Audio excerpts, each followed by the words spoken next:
Em nome do Pai, do Filho e do Espírito Santo. Amém. Vinde, Espírito Santo, enchei os corações dos vossos fiéis e acendei neles o fogo do vosso amor. Enviai o vosso Espírito e tudo será criado, e renovareis a face da terra.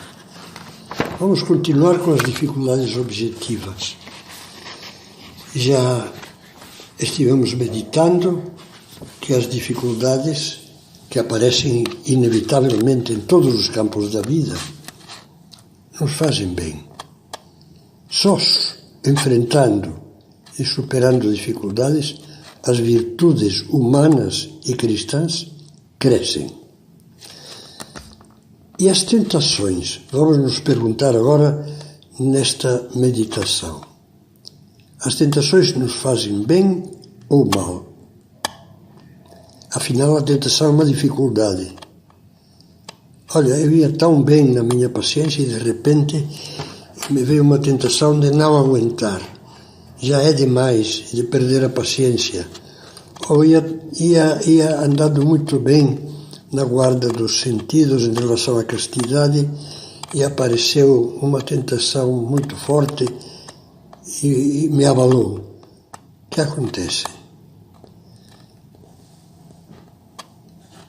Entendemos por tentação tudo aquilo que vindo de dentro, ou seja, da nossa imaginação, dos nossos instintos, vindo de dentro ou de fora de nós, nos incita à prática por pensamentos, palavras, ações ou omissões de um mal moral, de um pecado. Mas a circunstância de que a tentação nos incline para o mal não significa que ela quer proceda dos nossos desejos desordenados, quer dos outros, quer do diabo, do tentador, que ela seja algo negativo aos olhos de Deus. Se prestarmos atenção ao texto do Pai Nosso, perceberemos que nesta oração Cristo não nos ensina a pedir de modo absoluto livrai-nos do mal. Mas Cristo ensina, me confundi, ensina de modo absoluto a pedir livrai-nos do mal, mas não ensina o mesmo em relação às tentações. Não nos faz pedir a Deus Pai que as elimine da nossa vida, mas que não nos deixe cair nelas. Parte da base de que as tentações têm que existir e de que o que importa é que Deus nos ajude a vencê-las. Podemos dizê-lo de outro modo, é que nós procuremos enfrentá-las e vencê-las com a ajuda de Deus. Isso porque a tentação, que é uma dificuldade na prática da virtude, pode ser-nos muito útil, como acontece com as outras dificuldades. Útil para fortalecer-nos no bem. É um benefício que a própria palavra tentação sugere, pois a sua tradução mais exata seria prova. Uma prova, um teste da virtude. É neste sentido que São Tiago diz, cheio de otimismo: feliz o homem que suporta a tentação, porque depois que tiver sido provado, receberá a coroa da vida que Deus promete aos que o amam. Supera a tentação do pecado quem faz prevalecer o amor de Deus por cima de uma satisfação pessoal própria e egoísta. A tentação prova-nos como o fogo prova o ouro, escreve São Pedro.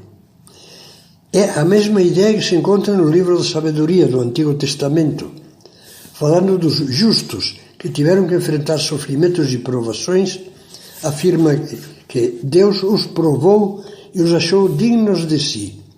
Ele os provou como ouro na fornalha e os acolheu como holocausto.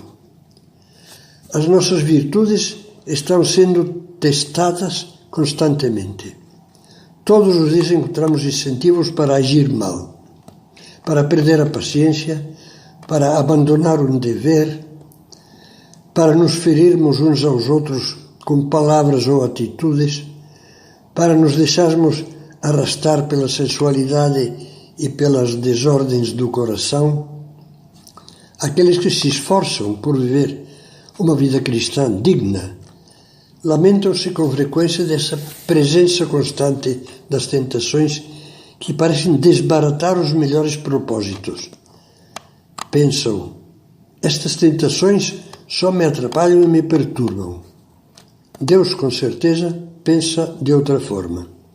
Bem sabe Ele a finalidade porque permite as tentações.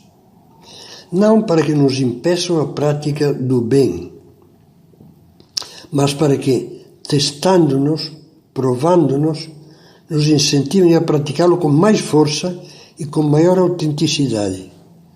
Nos movam a tornar mais puro, mais decidido e consciente o ouro das virtudes. Se na vida tudo discorresse suavemente, sem que nada nos incentivasse a praticar o mal, seria muito fácil acomodar-nos numa bondade inercial. Deixa correr. Está indo tudo bem. E imaginar que estávamos caminhando bem quando na realidade talvez nos estivéssemos afundando insensivelmente na rotina. Não fosse a tentação, a provação que vem despertar-nos do sono, seria fácil entregar-nos à sonolência e até mesmo à morte espiritual. Da mesma maneira que se entrega à morte física sem o perceber, aquele que à noite aspira dormindo as emanações de um escapamento de gás. A tentação nos sacode, nos desperta, obriga-nos a lutar e, com a graça de Deus, a vencer.